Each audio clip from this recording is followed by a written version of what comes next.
Pour toi, qu'est-ce que devenir mère? Ah, mère, ah, alors ça, la bonne question. Alors déjà, être mère, pour moi, c'est pas forcément enfanter. Pourquoi? Parce que j'ai adopté. Ah, j'ai un parcours particulier en tant que maman. J'ai eu un cancer, voilà, j'avais une trentaine d'années et je ne pouvais pas avoir d'enfant biologique avec Jean-Paul, justement. Et ça a été un projet, deux projets, puisqu'on a deux enfants ensemble, deux projets portés, et là pour le coup, aussi bien par le papa que par la maman. Donc j'ai envie de dire que la grossesse, elle a été portée aussi bien par le genré féminin, parce qu'aujourd'hui c'est les grands mots, que par le genré masculin. Parce que papa et maman, ils ont porté, tous les deux. Voilà. Pourquoi? Parce que derrière, je ne veux pas rentrer dans le détail, mais c'est compliqué. Enfin, c'est des démarches de longue haleine et c'est des démarches en termes comment dire, d'autorité publique, aussi bien française qu'étrangère. Enfin, voilà.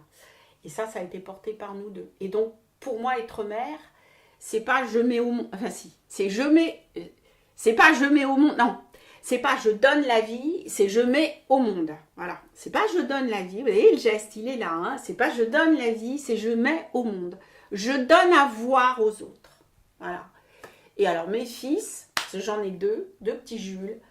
Et ben, c'est la première merveille du monde, tous les deux. Et alors, il n'y a pas...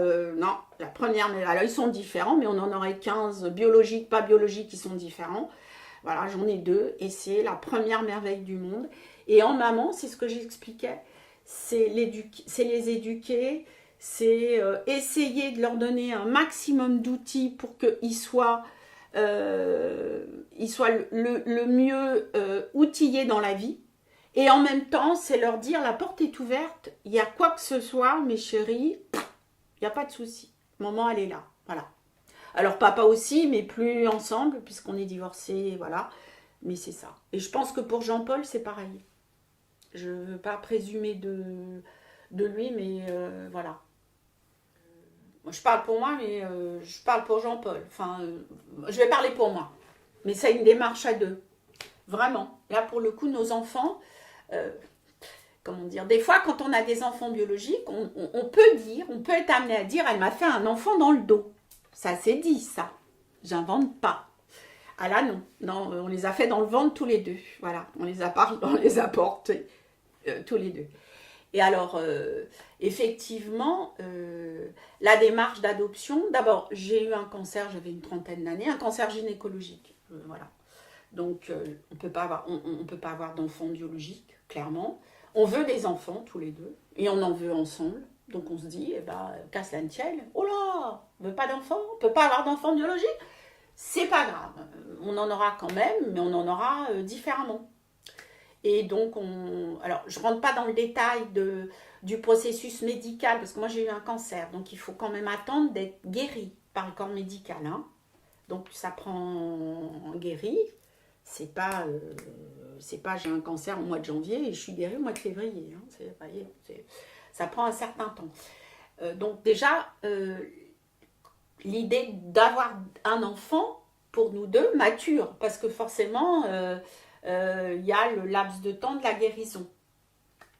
Et puis après, je ne vais pas rentrer dans le détail sur le laps de temps des agréments, des patins et des couffins, parce que ce n'est pas le but du jeu. Si les gens veulent avoir des informations, je peux leur en donner... je peux avoir un témoignage à une époque, hein, parce que c'est dans les années... Mon duc, il est né en 95 et Axelman, il est né en 97. Donc ça date quand même, ils ont un certain âge aujourd'hui. Mais voilà. Mais c'est vrai que ça prend du temps, ça permet de maturer, vraiment. Et puis, l'idée, c'était, on voulait des enfants ensemble, oui. Et on s'est dit tous les deux, parce qu'il faut quand même dire que le papa d'amour, il est eurasien. Lui-même, il est français d'origine indienne et vietnamienne.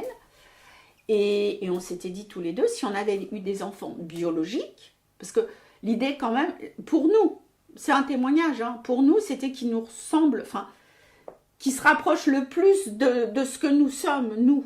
C'était de se dire, on va essayer d'avoir des enfants qui nous ressemblent. On aurait eu des enfants biologiques, ils auraient été eurasiens. Donc on s'est dit, eh ben, à qu'à cela ne tienne, on va essayer d'avoir des enfants qui nous ressemblent le plus possible. Voilà. Après, les démarches, je passe les détails. Et effectivement, on a fait le tour mondial de toutes les associations parce que une vie, ça n'a pas de prix. Ça, c'est important. Dans ma bouche, c'est important. Quand je dis ça n'a pas de prix, ce n'est pas négociable en fric.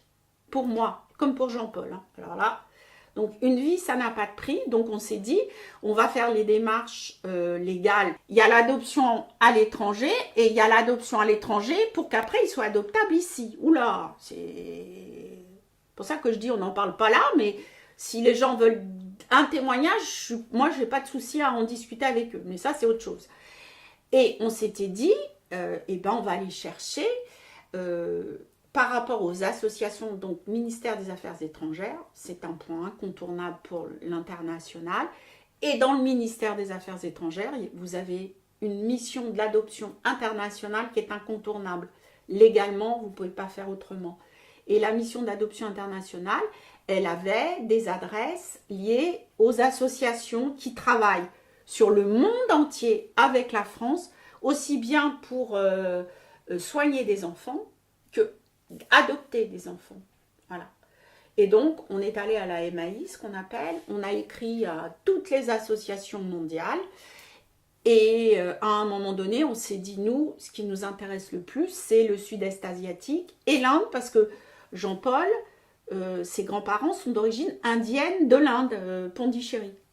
Voilà. Donc, c'est des Bretons qui ont fait le tour du monde et puis qui ont atterri à Pondichéry. Voilà. Puis après, ils sont remontés, grosso modo. Et on s'est dit, voilà. Et c'est comme ça qu'on a écrit donc en Inde, au Vietnam, au Cambodge, en Chine, enfin, voilà, tout le pourtour. Et le Vietnam nous a répondu avec une association qui a des pignons sur rue ici et qui travaillait avec les autorités nord-vietnamiennes, puisque nos enfants sont du Nord-Vietnam. Ils sont de Hai Dung, et Hai Dung, c'est à côté de Haiphong. C'est pas très loin de Hanoï, voilà, donc dans le Nord-Vietnam. Voilà. À propos de l'éducation de tes enfants, qu'est-ce que tu en retiens? Ah bah moi ça a été... Non, je plaisante. Ça a été... Enfin, très... Alors là-dessus, avec Jean-Paul, on s'était bien trouvé parce que ça a été d'essayer de leur donner... En fait, moi, nos parents, aussi bien, plus moi que lui peut-être quand même. Enfin, je veux parler de moi, pas parler de lui. Mais moi, mes parents, ça a toujours été... on veut vous donner le meilleur que nous, on n'a pas eu. Voilà. Allez, voilà. Donc, pour ça que mon père nous avait dit, travaillez les filles à l'école, ayez des diplômes, parce que vous allez voir que vous aurez besoin de tout ça pour être indépendante financièrement. Et il n'avait pas tort. Voilà. Et pour nos enfants, moi, ça a été de dire aussi, eh ben, mes fils, travaillez, et si vous voulez faire médecine, eh ben, vous ferez médecine et on saignera, enfin, on fera ce qu'il faut pour que vous fassiez médecine. Voilà. Et en même temps, ça a été aussi de ne rien... Ah oui, ce qui est important pour nos enfants, là, pour le coup, ils sont adoptés. Donc, ça a été de ne rien leur cacher, depuis le départ. Tellement que Gabriel Duc est né en 95, forcément, quand on est parti à deux. Mais pour Axelman en 97, pour nous, c'était une démarche à trois. Donc, Gabriel Duc, il est venu avec nous. Et voilà, quand on a adopté Axelman, Gabriel Duc, il a aussi adopté son petit frère. Voilà. Et d'ailleurs, alors plus maintenant parce qu'ils sont grands, mais il était capable de lui raconter un certain nombre. Il avait 2 ans et demi, hein, il était quand même petit, mais il était capable de lui raconter un certain nombre de choses. Et on leur a jamais rien caché et on leur a jamais menti sur tout ce qui s'est passé. Et par contre, on ne revenait pas dessus tous les dimanches, mais par contre, quand on avait des... Alors, on leur a rien caché, et en même temps, quand on avait des questions, on répondait au fur et à mesure des questions. Voilà. Tu vois, qui a parlé de ton prénom, vous avez choisi enfin, je ne sais pas si vous avez choisi 2 prénoms, c'est sur leurs 2 prénoms d'origine à tes enfants. Alors, en fait, très bonne question.